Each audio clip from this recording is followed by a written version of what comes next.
Ešte v historických časoch vzniklo množstvo ľudových povestí, ktoré si na Žitnom ostrove stáročia z pokolenia na pokolenie odovzdávali miestni obyvatelia. Pastieri, považovaní za šamanov a stareny vinené z bosoráctva, počas dlhých zimných večerov rozprávali príbehy o tom, že Žitný ostrov kedysi obývali dobré bludičky, rozprávkové rusalky a víly s nadpozemskou mocou, ako aj iné kúzelné bytosti.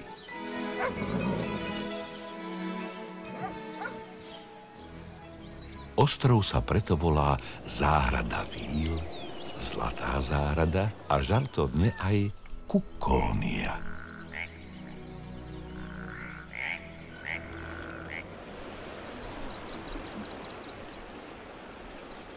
Pôvod ľudového názvu ostrova sa spája s pádom Tatárov. Ukrývajúci sa miestni ľudia napodobňovaním zvukov, ktoré vydáva kunka červenobruchá, kuko, jeden druhému oznamovali, či už nepriateľ odišiel.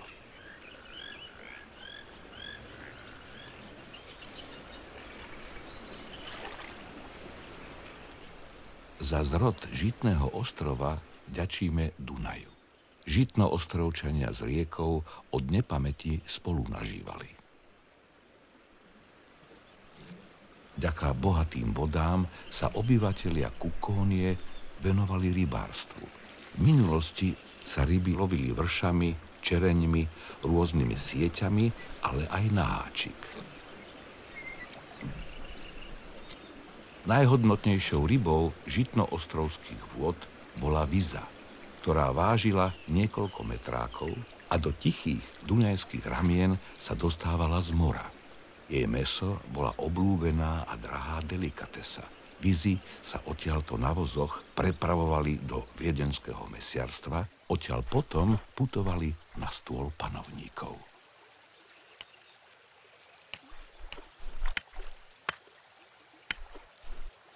Žitný ostrov sa volal Zlatá záhrada, lebo v jeho vodách bývali zlatovlasé víly. Zachovali sa rôzne príbehy o tom, ako miestne víly pomohli rybárom, či vyviedli z močarísk zablúdené zvieratá pastierov.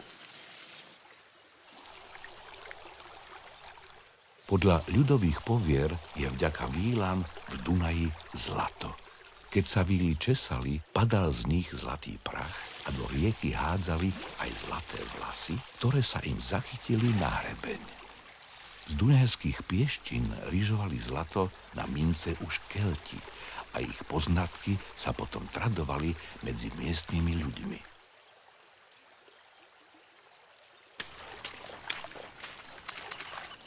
No už v minulosti bolo známe, že ťažba dunajského zlata nie je ekonomická, veď aj podľa zachovalého fragmentu starej básne chodí ryžovač zlata vždy otrhaný.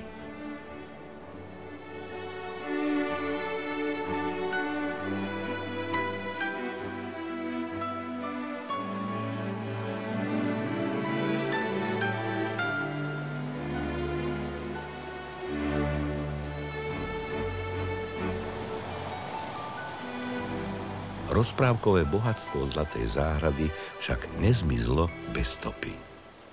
Jarná vodná prikrývka a bohatá rastlinná pokrývka tichých ramien je domovom mnohých živočíšnych druhov.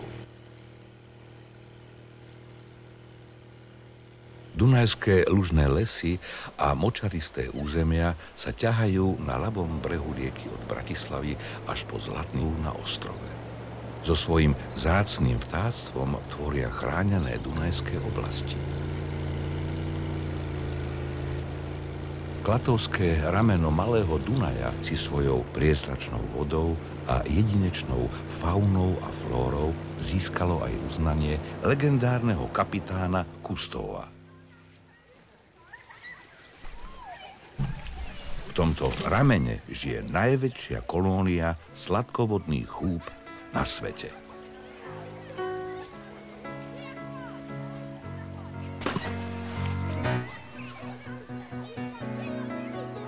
Dunaj je aj dnes obľúbeným výletným miestom domácich i turistov.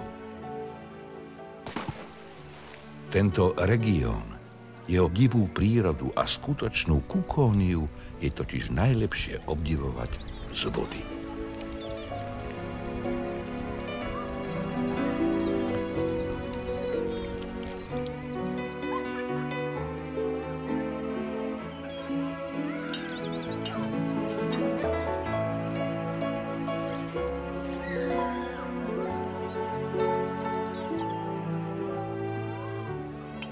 S kukóniou sa však nespájajú len tradície späté s Dunajom. Donedávna bola najväčšou udalosťou v živote každej dediny žatva.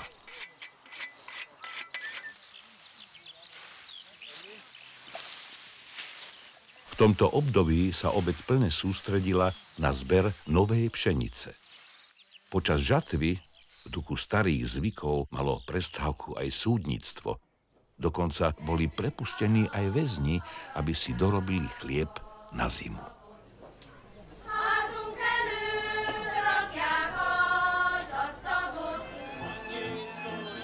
V minulosti kráčali vpredu kosci a obilie žali do radu. Za nimi pracovali ženy, ktoré skosené obilie viazali do snopov. Po skončení žatvy čakal roľníkov gazda, ktorému ohlásili dokončenie objednanej roboty a odozdali mu dožinkový veniec. Dobre vykonanú prácu potom všetci zapili oldomášom.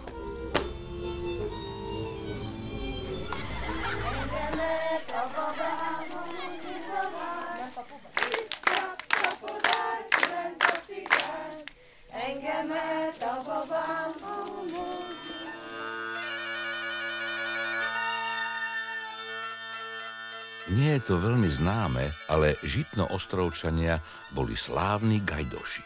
Gajdy patria medzi staré hudobné nástroje a používali sa aj na signalizáciu. Pastier každé ráno prešiel dedinou za zvukov gajd a gajdovské melódie boli aj neodmysliteľnou súčasťou vianočného obdobia.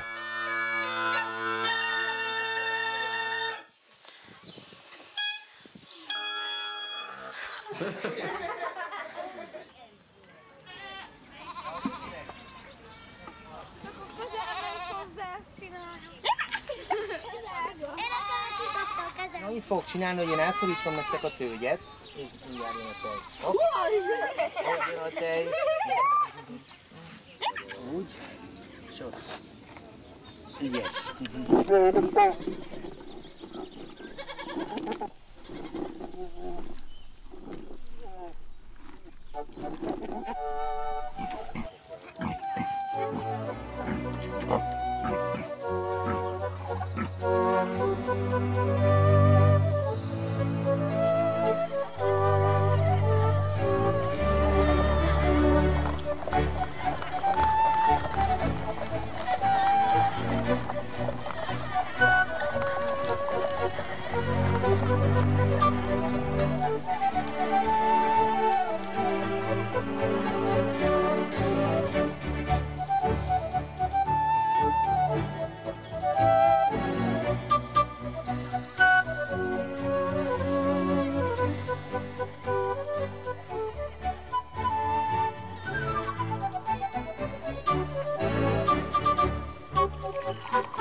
Život našich predkov plynul na základe starého poriadku, v ktorom sa striedali pracovné i sviatočné dni.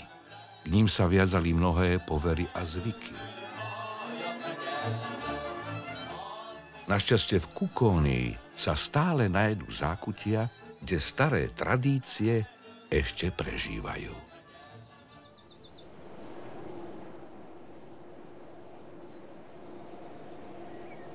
Niet nad život mlynárskych mládencov. spievali si pred storočím mlynári. V tom čase bolo mlynárstvo vážené remeslo a vody Zlatej záhrady obohacovali okrem rýb aj rôzne mlyny.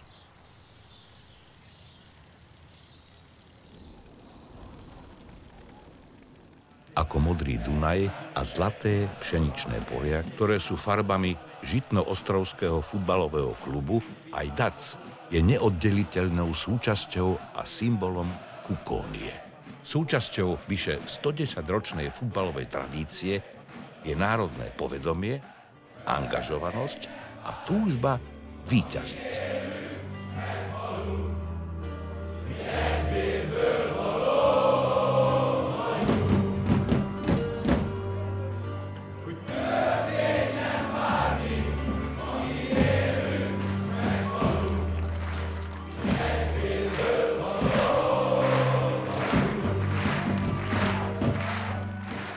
Každý týždeň fandia mužstvu tisícky ľudí, ktorí pozorne sledujú jeho výkony.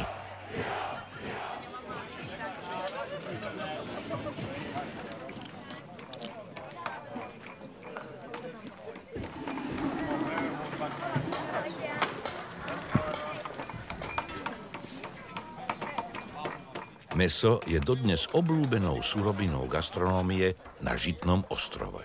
Či už je reč o bravčovine, hydine alebo kvalitnej hovädzine.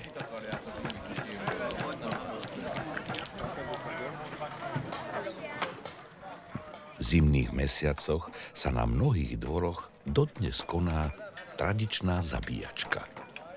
Z bohatej ponuky zabíjačkových hostín nechýba pečená krv, mozoček s vajíčkami, restovaná pečeň, čerstvý vývar z bravčových kostí a pečienka.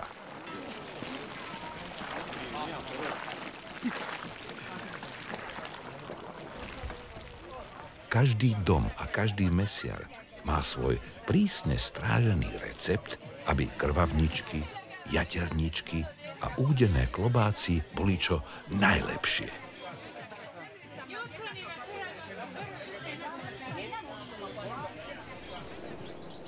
Najlepšie žitnoostrovské jedlá sa pripravujú z miestnych surovín. Aj dnes sa k sýtym polievkám podávajú posúchy pripravené na sladko s ovocím alebo na slano so smotanou. Skutočnou delikatesou sú štrudle s tenulinkým cestom, plnené jablkami, čerešňami, višňami, slivkami či domácim tvarohom.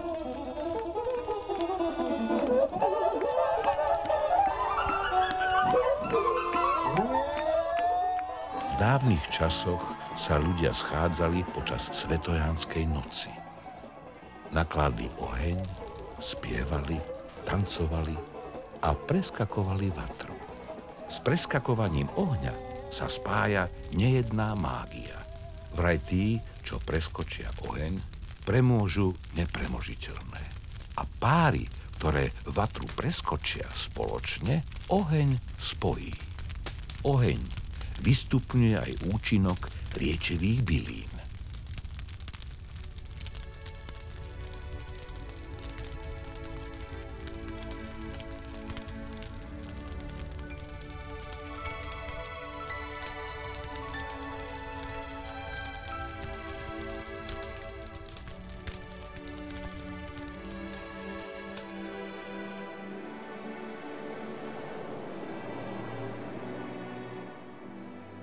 Žitný ostrov sa aj dnes oplatí pomaličky objavovať a vidieť na vlastné oči.